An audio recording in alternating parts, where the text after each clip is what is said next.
Hello friends, welcome to the channel Assemble to Learn. Friends, in this video I solved question number 91 to 100 of previous year PGT physics paper, that is KVS 2018 paper.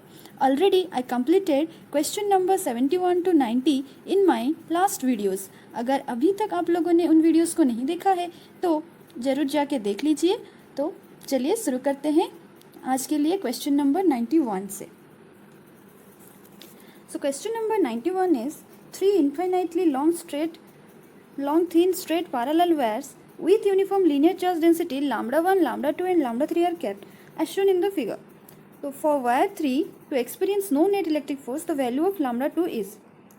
तो यहाँ पे question कह रहा है कि wire 2 पे lambda 2 का value क्या होना चाहिए, जैसे कि हमारा जो लैम्डा वायर 3 है, वायर 3 पे नेट इलेक्ट्रिक फोर्स 0 होगा। तो देखते हैं लैम्डा 3 पे नेट इलेक्ट्रिक फोर्स 0 होने के लिए हमें लैम्डा 1 और लैम्डा 3 के बीच का इलेक्ट्रिक फील्ड और लैम्डा 2 और लैम्डा 3 के बीच का इलेक्ट्रिक फील्ड को इक्वल करना होगा। और लैम्डा 3 में पॉजिटिव चार्ज है और लैम्डा 1 पे भी पॉजिटिव चार्ज है, तो लैम्डा 2 पे नेगेटिव ही होगा ताकि दोनों बैलेंस होके नेट फोर्स 0 आ सके। तो इलेक्ट्रिक फील्ड इंटेंसिटी होता है for a long infinitely long straight wire E is 2k lambda by r, where k is 1 by 4 pi epsilon naught. Then equate करने पे हमें मिलेगा 2k lambda 1 divided by r1 and 2k lambda 2 divided by r2। And lambda 1 का value तो हमें पता है 6 × 10⁻⁹ और r1 जो डिस्टेंस लैम्डा 1 से लैम्डा 3 तक, लैम्डा 1 से लैम्डा 3 तक का जो डिस्टेंस है 20 + 10 होके हो गया 30। तो फिर वो लैम्डा 2 से लैम्डा 3 का डिस्टेंस तो 10 सेंटीमीटर था। तो इसको सॉल्व करने पे, और ये सेंटीमीटर पे इसको मीटर पे कन्वर्ट करना है, इसको सॉल्व करने पे आंसर आएगा 2 × 10⁻⁹ कूलम पर मीटर। तो नेगेटिव साइन आएगा क्योंकि लैम्डा 2 पे चार्ज नेगेटिव होगा। तो option number 2 is our correct answer. तो चलते हैं नेक्स्ट क्वेश्चन पे, which is our question number 92। Consider a system of two blocks of masses m and 2m connected by a light string that passes over a pulley of radius r and moment of inertia I as shown in the figure. Assume that the string does not slip on the pulley. If g is the acceleration due to gravity at the place, the acceleration of the blocks has a magnitude. तो हमें यहाँ पे ये जो blocks हैं 2m and m, इनका acceleration find out करना है। तो इनका फ्री बॉडी डायग्राम बना के देखते हैं। तो सपोज हम 2m का फ्री बॉडी डायग्राम देखेंगे तो नीचे उसका सेल्फ वेट 2mg एंड ऊपर कुछ tension T1 and acceleration downwards that is a. Similarly for block having mass m, self weight mg, tension T2 and acceleration upwards that is a. अब पुली का देखते हैं। पुली का टेंशन नीचे की तरफ T1, इधर दूसरे साइड पे नीचे की तरफ T2 एंड ऊपर की तरफ सम नॉर्मल रिएक्शन कॉर्ड पे लगा है ना पुली। तो हम according to question pulley has some moment of inertia I, इसका मतलब इसका कुछ मास होगा। तो सपोज इसका मास इज कैपिटल M, तो इसका सेल्फ वेट हम ले लेंगे कैपिटल mg। और यहाँ पे हम assume कर रहे हैं two different tension in two different sides of pulley because as in the question it is given that pulley has some moment of inertia that is I, which means pulley has some mass.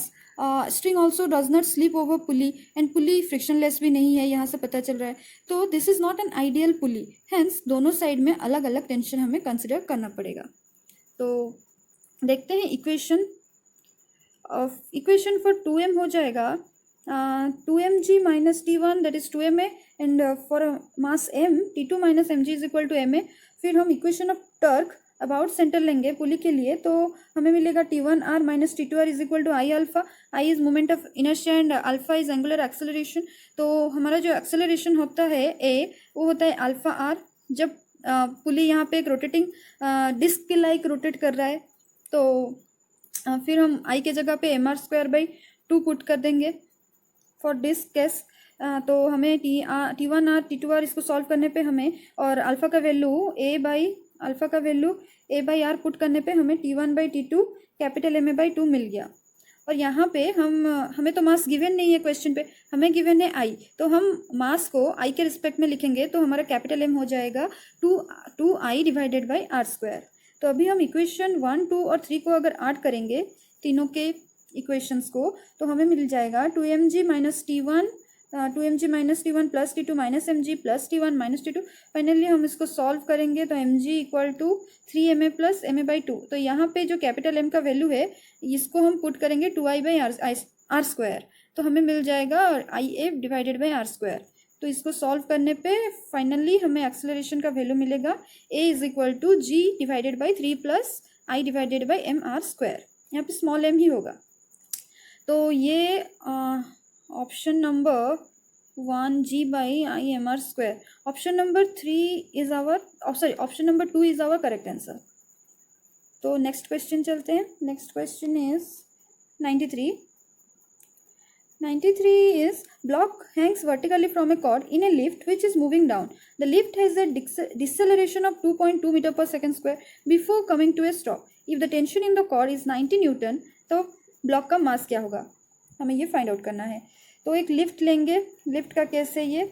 तो यहाँ पे lift है, उस पर एक मास m है, तो उसका ना टेंशन ऊपर की तरफ 90 न्यूटन है, नीचे की तरफ उसका सेल्फ वेट mg लग रहा होगा एंड नीचे ही आ रहा है, मतलब डिसेलरेशन लिखा है तो नीचे की तरफ acceleration 2.2 metre per second square.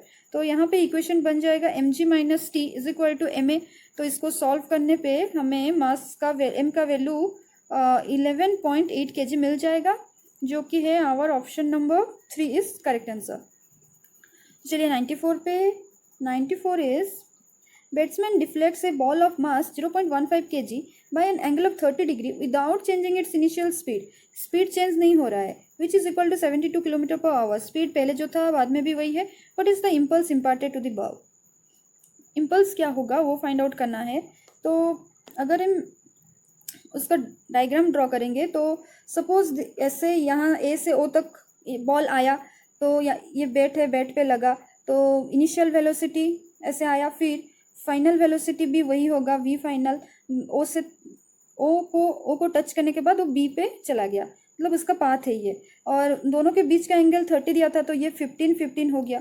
तो अगर हम vi का कंपोनेंट निकालेंगे तो इधर हो जाएगा vi cos 15 एंड नीचे की तरफ हो जाएगा vi sin 15। और v फाइनल का अगर फाइनल वेलोसिटी का कंपोनेंट देखेंगे तो लेफ्ट की तरफ हो जाएगा vf cos 15 एंड अगेन नीचे की तरफ v फाइनल sin 15 हो जाएगा। और मास तो गिवन है, velocity 72 kilometre per our given है, जो कि मीटर पर सेकंड करने पे 20 मीटर पर सेकंड हमें मिल रहा है। और यहाँ पे हम लोग जो इसका जो वर्टिकल कंपोनेंट वो तो सेम डायरेक्शन पे आ रहा है, तो वो इम्पल्स इम्पार्ट करने में काम नहीं, मतलब इम्पल्स इम्पार्ट के लिए हमें हॉरिजॉन्टल कंपोनेंट्स लेना पड़ेगा। देखिए यहाँ पे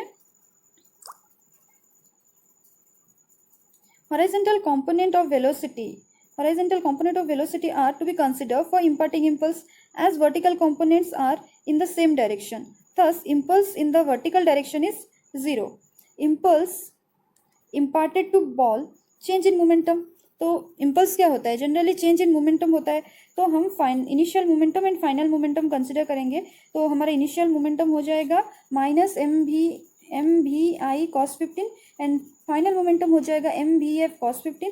तो pf minus pi final momentum minus initial momentum हमें मिल जाएगा उसका वैल्यू 2mv cos 15। फिर हमें पता है कि cos θ/2 का एक फॉर्मूला होता है, cos θ/2 का एक फॉर्मूला होता है जो कि प्लस माइनस √1 प्लस cos θ/2। तो इसको यूज़ करके हम cos 15 का वैल्यू 0.96 फाइंड आउट कर लेंगे। तो हम सारे वैल्यू को पुट करने v final equal to v initial है तो एक ही v होगा।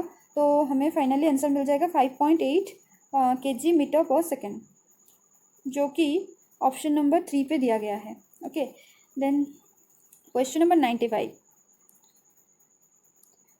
is in a sonometer experiment, resonance occurs when the length of the wire between the bridges is 20 cm and tuning fork of frequency 300 Hz excites the vibrations.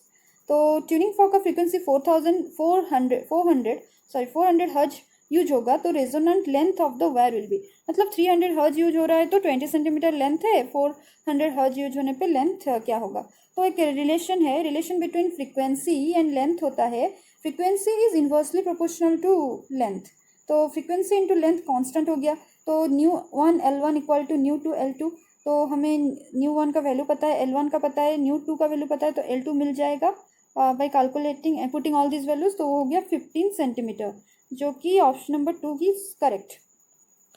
Then our question number 96 is in a radioactive isotope two radioactive nuclei A and B, दो ठो radioactive nuclei हैं, contain atom in the ratio of 1:4, half life of A is 100 years and that of B is 50 years, the ratio of their rates of disintegration after 200 years, 200 साल के बाद उसका rate of disintegration क्या होगा। तो वो तो एक फॉर्मूला होता है n is equal to n naught, हमें पता है एक formula that is n is equal to n naught half to the power t divided by T half which is half life.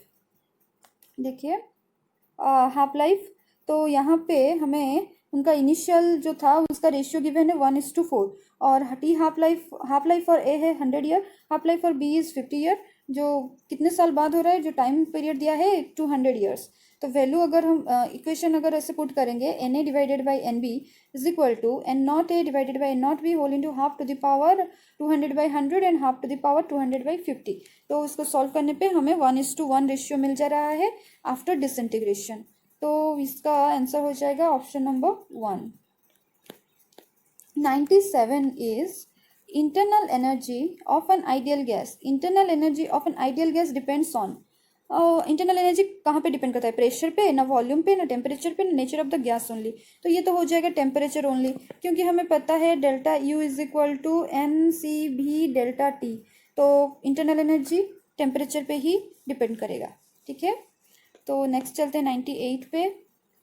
In a common emitter transistor amplifier, the audio signal voltage across the collector resistance is 2 kilo ohm is 2 volt, मतलब collector resistance 2 kilo ohm है और voltage है 2 volt। When the current amplification factor of the transistor is 100, the base resistance is 1 kilo ohm, input signal voltage is, तो यहाँ पे हमें input signal voltage find out करना है, गिवन है करंट एम्पलीफिकेशन फैक्टर और कॉमन एमिटर ट्रांजिस्टर एम्पलीफायर है, तो हमें पता है कॉमन एमिटर कनेक्शन में amplification factor beta is equal to delta I C by delta I B, change in collector current divided by change in base current, और यहाँ जो कि हमें दिया गया है बीटा इज इक्वल टू 100 और collector resistance 2 kilo ohm and base resistance 1 kilo ohm and collector voltage is 2 volt, तो और हमें पता है कि current equal to voltage divided by resistance होता है, तो इसको पुट करने पे हमें वी मतलब बेस वोल्टेज और बेस वोल्टेज का वैल्यू मिल जाएगा 0.01 वोल्ट।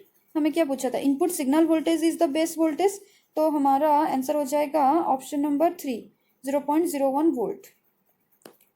ठीक है, then question number 99, question number 99 is क्या पूछा है, current flows through 8 ohm resistor will be, इस डायग्राम को देखिए, यहाँ पे 8 ओम के थ्रू कितना करंट फ्लो हो रहा है वही पूछा गया है, और यहाँ पे 6 एम्पियर का करंट इधर से जा रहा है, पॉइंट ए से इधर डिवाइड हो रहा है, मतलब पैरेलल में है, फिर बी पॉइंट पे फिर से डिवाइड होके 30 ओम की तरफ एक जा रहा है, 12 और 8 ओम की तरफ एक जा रहा है, तो इसको अगर हम सॉल्व करेंगे तो